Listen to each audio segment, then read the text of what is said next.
Mobility in video games is cool. Which might sound ironic considering gaming is one of the most immobile recreational activities, but there's a lot of nuances in mobility that frankly I don't hear talked about enough.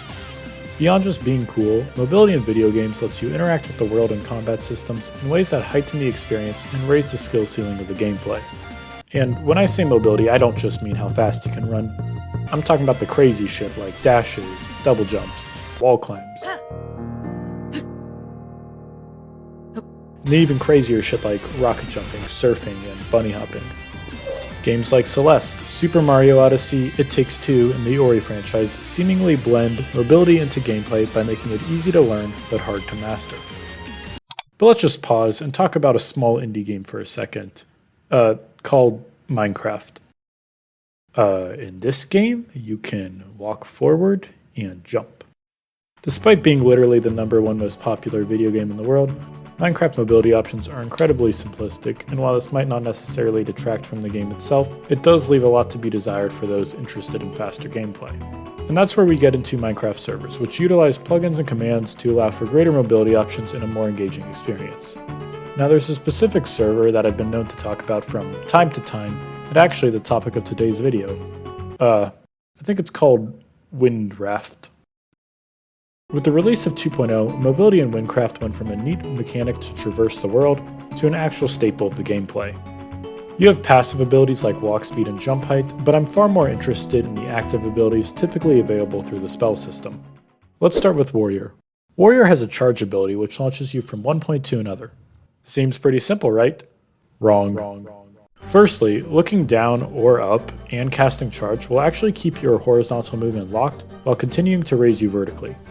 By default, charge is locked into a set direction when you cast it, but with the upgrade Aerodynamics, you can actually move throughout the charge relative to where you are looking. Aerodynamics also launches you a further distance, but actually resets your momentum every time you cast charge. Since the base charge does not reset your momentum, the more times you cast charge consecutively, the faster you will go.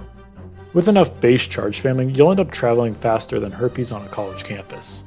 When compared to charge without this ability, Aerodynamics shines in short bursts rather than sustained movement. However, Aerodynamics opens the ability for two other skills called Uppercut Surfing and Charge Bouncing. Uppercut Surfing is by far the simpler of the two to pull off. It does, however, require the ability Whirlwind Strike to be unlocked. Uppercut Surfing works by casting charge and then casting Uppercut when you are 1 or 2 blocks off the ground to keep the momentum of your charge going, without needing to cast another charge spell. This can be infinitely repeated so long as you have the mana to keep casting Uppercut. Uppercut Surfing essentially allows you to move as fast as you would by just spamming charge, but it's useful because it lets you damage enemies as you continue to move at high speeds. It's also really fun, so just try it anyways. Charge Bouncing is the other ability available through Aerodynamics and way trickier to pull off. By holding crouch and spacebar simultaneously, casting charge, and then letting go of crouch right before you hit the ground, you bounce off the ground and continue your charge momentum, essentially doubling the distance of your charge. You get far more distance when spending the same amount of mana, so charge bouncing really does have its utility. There's also another trick that I actually discovered, which I'll nickname charge boosting. By standing on the edge of a block, charging up, and then tapping crouch to fall down, you get launched up in the air. Seems pretty useful, right? Well, there's some limitations to it. Firstly, this requires you to have the ability Heavy Impact unlocked, and it turns out the amount of blocks you get launched up in the air is only equal to your jump height. So with 9 jump height, you'll go 9 blocks, which sounds cool, but then you can remember you can just press your spacebar and save you the trouble of setting this all up. Charge boosting may not be the most accessible, and it may not be the most useful, and it may not be the most fun, but charge boosting is in fact worthless. Fuck charge boosting. Next up is Archer. Archer is unique in the fact that its mobility spell has 2 completely separate options, Escape and Grapple Hook. Let's talk about Escape first. Casting Escape grants you a 20% walk speed buff to both you and your allies through the ability Windy Feet. It can, however, give an additional 20% walk speed with the later ability Stormy Feet. But beyond just giving a walk speed buff, Escape launches you away in the direction opposite of where you are looking. Escape can launch you well over 20 blocks horizontally, but seems to only be able to launch you 9 blocks vertically. You can cast Escape once in midair, but it requires you to touch the ground before you can cast it again. You can also hold crouch to get launched to the ground while in the air, but beyond that, escape is a relatively simple mobility option. In terms of any high-level tricks, escape seems very straightforward, and the mechanic only allows you to cast it once before touching the ground, and thus you can't really chain the spell. Now grapple hook on the other end is insane. If you can't afford Spider-Man, this is pretty much the next best option. Grapple hook launches you to whatever block your hook attaches to, which essentially means the further away you are from your grapple hook point, the faster you'll be launched up. Now by default, grapple hook has a range of 26 blocks, but it can be extended an additional 4 blocks with stronger hook. However, Lena explained why this is actually more of a side grade than an upgrade way more competently than I can, so I recommend checking out their video, link in the description. Grapple hook on its own is incredibly easy to use and incredibly versatile, definitely what I'd consider the most accessible mobility spell. But if you want to do even more with grapple hook, you can use the recoil from Arrow Storm to increase your momentum into the sky. By grappling, then looking straight down and casting Arrow Storm, the knockback of the arrows is added to the velocity of grapple hook's pull and sends you into the heavens where you can meet our Lord and Savior. The sheer vertical momentum this combo allows for makes loot running on Archer way more viable if you're still into loot running, for whatever reason. Now beyond escape and grapple hook, Archer still has quite a few mobility options. Boltslinger helps you unlock hop, which launches you forward about 3 blocks, which is primarily useful for parkour, but beyond that it's mostly useless. It also has frenzy, which rapidly increases your walk speed the more times you attack an enemy. But more interestingly is the ability of rocket jump, which lets you use the knockback of arrow bombs to, well, rocket jump. For the two of you who don't know, rocket jumping was a mechanic founded in Quake, but later popularized by Team Fortress 2. The way this mechanic works is that you can use the explosion of your rockets off of nearby surfaces to launch you across the map. Since Arrow Bomb essentially is a rocket, the same principle applies, and as such you can use the knockback off of walls or the ground to help boost you in various directions. Now the additional nuances of rocket jumping is its own can of worms that I don't really have the time or motivation to dissect, but there is one particular sub-ability of rocket jumping that I want to talk about. In Team Fortress 2, you can perform a trick called sync jumping, which happens when you shoot a rocket at the ground, fall below it, and then shoot another rocket right when the first rocket hits the ground, essentially launching yourself up with the momentum of 2 rockets. In Windcraft, this seems not to work since your arrow bomb hits the ground faster than you can fall. However, unlike rockets, arrow bombs are affected by gravity. So, by shooting arrow bombs straight up in the air and then waiting for it to hit the ground, can you sync jump in Windcraft? Well, no. The reason for this is because casting arrow bomb deletes your previously casted arrow bomb. If this ever were to be changed though, you could theoretically sync jump in Windcraft. Now, let's talk about Mage.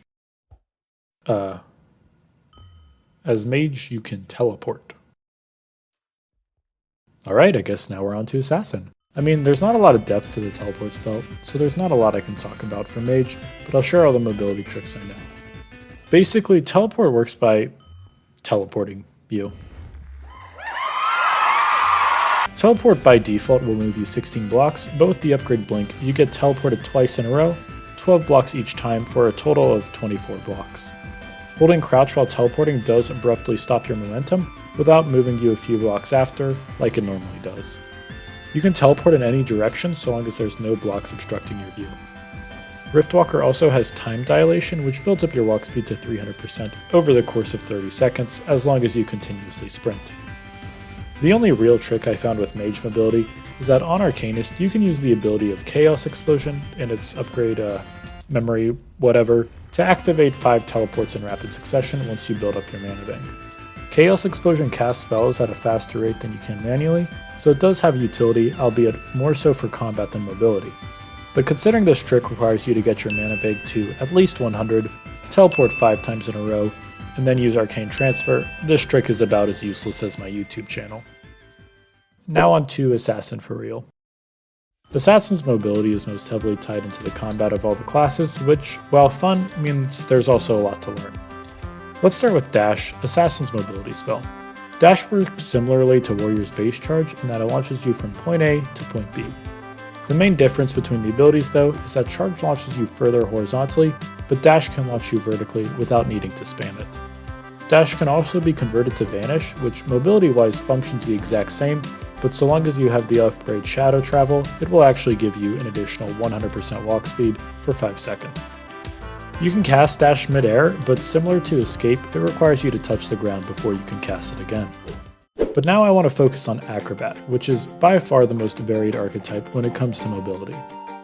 Riding Reflex is the first mobility upgrade you unlock with Acrobat, and it works by letting you glide while holding crouch. Gliding will remove all fall damage, but you can only glide for 5 seconds at a time before you need to touch the ground again. Acrobat also has access to the ability Lacerate, which modifies your spin attack.